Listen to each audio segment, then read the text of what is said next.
Welcome to Itstomorrow News. I am Hena Talati. Truly unprecedented wildfires across Canada. Over the past 6 weeks, hundreds of out-of-control wildfires have spread across Canada, causing mass evacuations and burning through millions of acres. The Canada wildfire season runs from May through October, but such destruction this early in the season is rare. 1 month in, Canada is on track to have its most destructive wildfire season in history. Climate change-driven extreme temperatures and drought have created this dangerous and uncontrolled situation. This Canadian crisis has not been limited to the Great North. Smoke from the fires has spread across the large portions of the United States, affecting air quality for the millions across the East Coast as the fires rage on without signs of stopping. Warm and dry conditions are like kindling for the wildfires.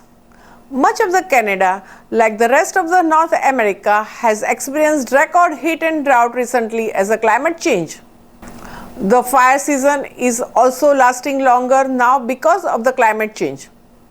Spring is coming weeks earlier and the fall is coming weeks later, and more time for the fires and grasslands to burn, said the CBS News.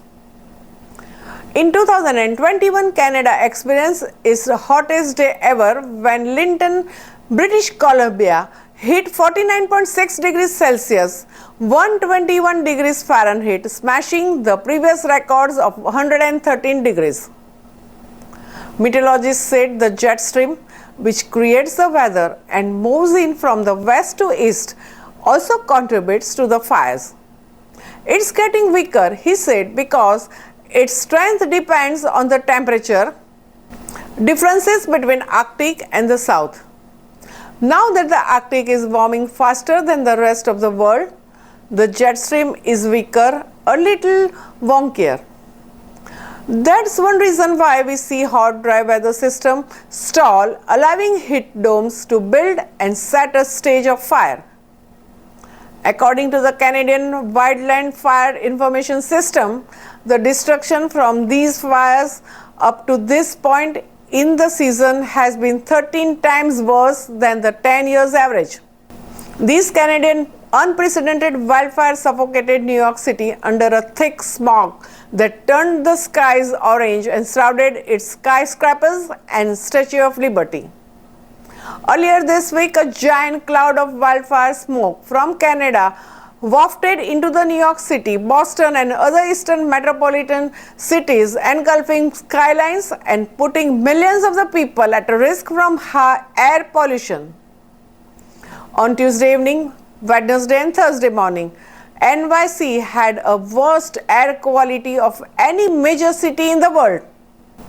It's not only large northeastern US cities that are smothered in the smoke, but the states as far as west as Minnesota and as far south as South Carolina have watched their air quality plummet, in some cases reaching record levels of pollution.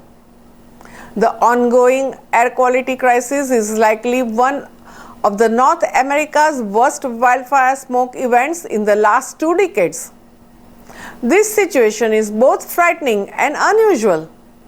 While Canada is on the whole prone to the wildfires, the fires usually aren't this severe in the east, especially this early in the year. Plus, weather patterns have to be just right to carry the smoke hundreds of the miles south into the United States. Dry, hot weather breeds more lightning. In normal season, half of the Canada's wildfires are started by the lightning, but those fires account for more than 85% of the wildfire destruction. The other half are human-caused.